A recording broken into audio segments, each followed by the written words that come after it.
हाय दोस्तों, आपका स्वागत है हमारे यूट्यूब चैनल पर।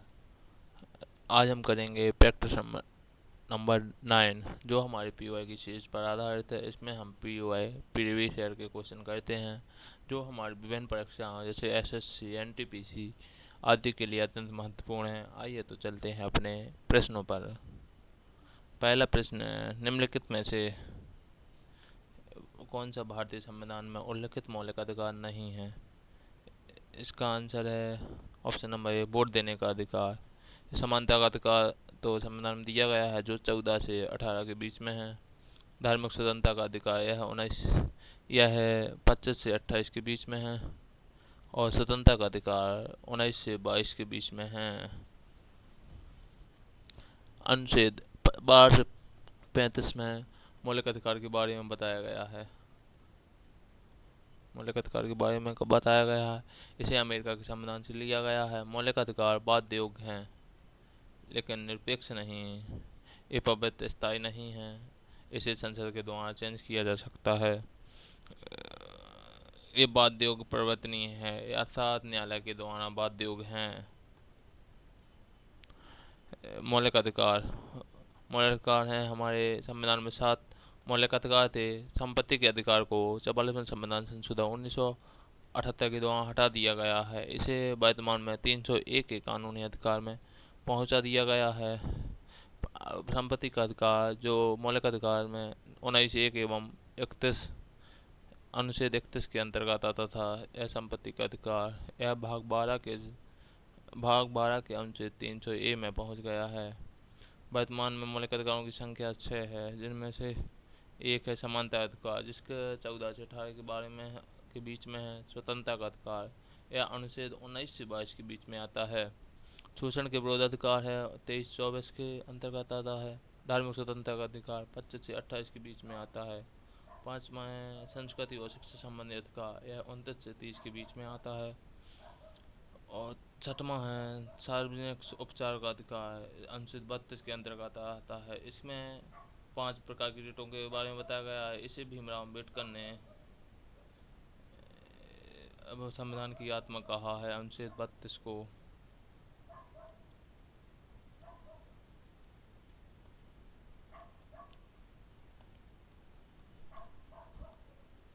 हमारा दूसरा प्रश्न है, निम्नलिखित में से किसे भारत का नागरिक बनने की शर्त के रूप में गलत तरीके से सूचीबद्ध किया गया है? इसका आंसर है ऑप्शन नंबर सी, संपत्ति के अधिग्रहण के माध्यम से नागरिकता। नागरिकता के बारे में अनुच्छेद भाग 2 में अनुच्छेद 5 से 11 के बीच में दिया गया है। एकल नागरिकता ब्रिटेन से ली गई है। यूएसए दोहरी नागरिकता का प्रावधान यूएसए में दोहरी नागरिकता का प्रावधान है। अनुच्छेद 5 संविधान में लागू होने के समय निवास के आधार पर नागरिकता। इसमें शर्तें थी, वह व्यक्ति भारत में जन्मा हो, उसके माता पिता में से किसी एक का जन्म भारत में हुआ हो। इसका तीसरा है संविधान के लागू होने के कम से कम 5 वर्ष पहले भारत में निवास कर रहा हो।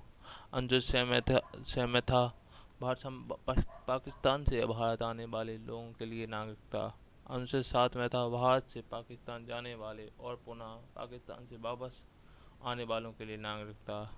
अनुच्छेद 8 में था वह व्यक्ति जो भारतीय मूल का हो परंतु संविधान लागू होने के समय वह भारत में के क्षेत्र में निवास नहीं कर रहा है, उसके लिए नागरिकता। अनुच्छेद 9 में किसी अन्य देश की नागरिकता ग्रहण करने पर भारत की नागरिकता स्वतः ही समाप्त हो जाएगी। 10 में है नागरिकता अधिकारों की निरंतरता। अनुच्छेद 11 है नागरिकता में कोई नया नियम, विधि, कानून अथवा संशोधन केवल संसद कर सकती है। संसद ने यह काम गृह मंत्रालय को दिया है।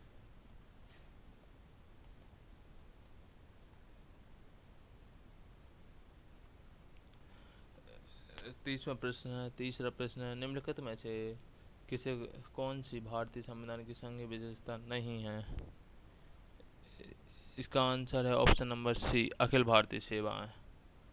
अखिल भारतीय सेवा संघीय विशेषता नहीं है। मजबूत केंद्र वाला संघ लिया गया है कनाडा से राज्यपाल की नियुक्ति भी केंद्र के द्वारा ली गई है।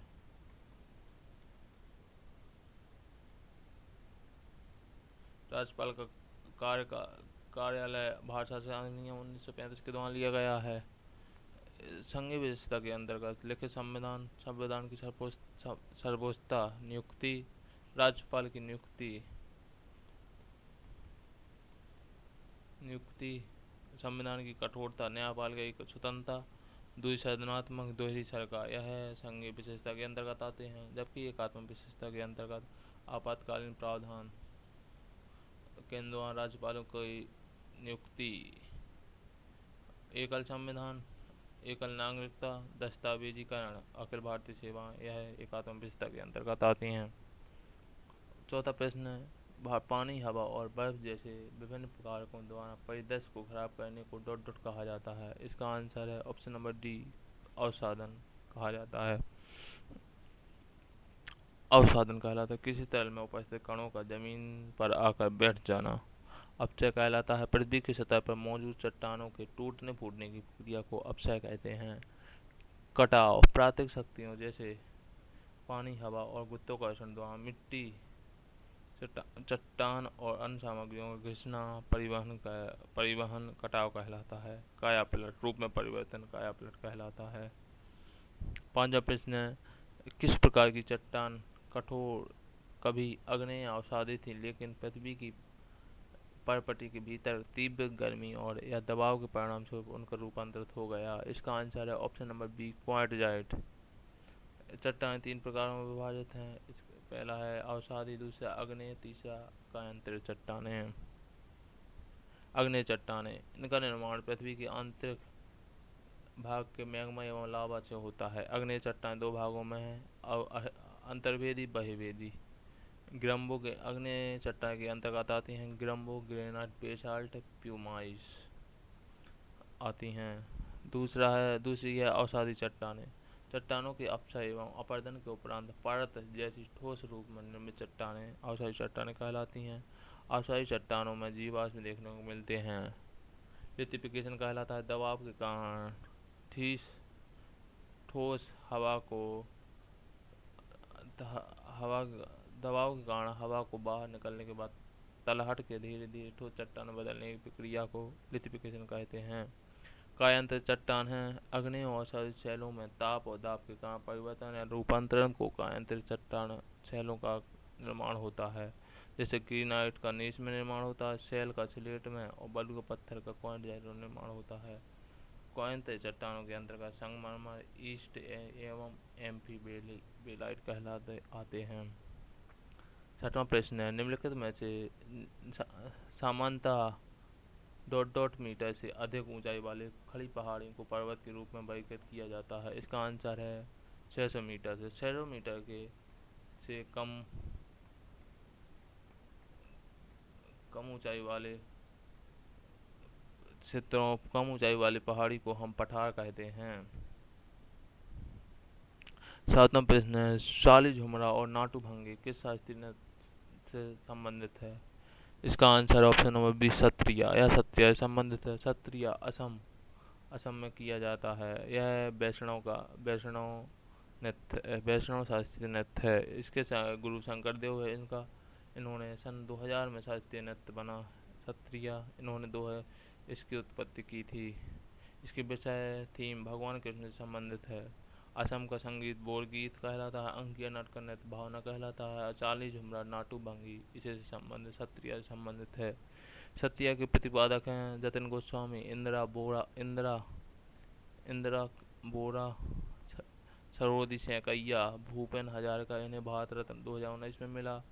गुरु घनघंटा पोरा मोनोग्राम दत्ता कृष्णाक्षी कच्छप और मीनाक्षी मेधी। आठवां प्रश्न है मेघालय का लोकप्रिय पारंपरिक नृत्य त्योहार चांद शुक्रा के रूप में मनाया जाता है। इसका आंसर है वायु उत्सव के रूप में मनाया जाता है।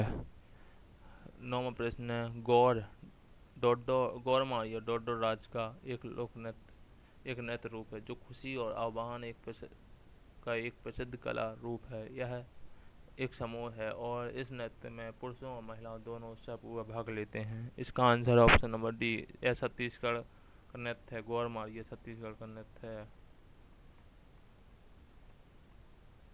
छत्तीसगढ़ के प्रमुख नृत्य हैं अक्षर नृत्य, शोभा नाच नृत्य, कर्मा नृत्य और डोंडी डोंडी डांस, गोरमारिया डांस, पंथी डांस। इससे तीजनबाई संबंधित है,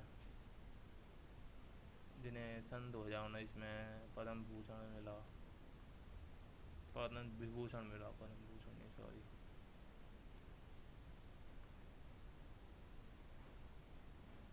पड़वाई डांस, पड़वाई डांस से संबंधित तीजनबाई। झूमर डांस, सैला डांस। कक्षर नृत्य, छत्तीसगढ़ का कक्षर नृत्य है, बस्तर की अम्बुज माड़िया जनजाति द्वारा किया जाता है। शोभा नाचा, यह कमा जनजाति द्वारा किया जाता है। कर्म नाचा, कर्म वृक्ष को समर्पित है। ठंगेड़ी नृत्य बैगन जनजाति द्वारा किया जाता है। पंथी नृत्य सतनाई पंथी द्वारा किया जाता है। पड़वाई नृत्य कहानी सुनाने वाला नृत्य महाभारत की कहानी का प्रदर्शन करता है। इस नृत्य की प्रसिद्ध कलाकार तीजनबाई है, जिन्हें 2019 में पद्म भूषण मिला। उषा बहले को 2023 में पद्मश्री मिला, यह भी पड़वानी संबंधित है। सैला नृत्य भील जनजाति द्वारा किया जाता है। गुजरात के नृत्य हैं गरबा, हूडो, गोपराज, पंधा, डांडिया रास, सिद्धि धमाल, भवाई, लाच्या, टिप्पाणी, मटू कांडो, बिनछोड़ो, यह गुजरात से संबंधित है। गरबा नृत्य यह नवरात्रि के दौरान आरती से पहले किया जाता है। डांडिया नृत्य आरती के बाद किया जाता है। यह नृत्य माता दुर्गा और महिषासुर के बीच नकली लड़ाई को दर्शाता है। टिप्पाणी नृत्य यह चोरबाड़ जिले में कोली और खाका जनजातियों की महिलाओं के द्वारा किया जाता है। हूडो नृत्य यह बाड़ जनजाति द्वारा किया जाता है। पड़दा नृत्य मछुआरे समुदाय द्वारा किया जाता है। राजस्थान के प्रमुख नृत्य है गणगौर, कालबेलिया, तेरह ताली, घूमर और चारे गुर्जर नृत्य। कालबेलिया एक यूनेस्को से मान्यता प्राप्त है, इसे 2010 में यूनेस्को से मान्यता प्राप्त हुई है। कालबेलिया सांप जनजाति द्वारा किया जाता है। घूमर यह देवी सरस्वती की पूजा की जाती है भील जनजाति द्वारा। तेरह ताली नृत्य कमा जनजाति द्वारा किया जाता है। चारी नृत्य गुर्जर द्वारा प्रदर्शन किया जाता है, महिलाओं का प्रमुख नृत्य है। 10वां प्रश्न है आनंद नीलकंठ के पहले उपन्यास का एक शीर्षक इनमें से कौन सा है? इसका आंसर है option number A. Option number A असुर पराजितों की कहानी। गांधी जी की प्रमुख पुस्तक है सत्य के मेरे प्रयोग। गांधी जी की पुस्तक है मेलुआ के अमर, यह है अमीश त्रिपाठी की पुस्तक है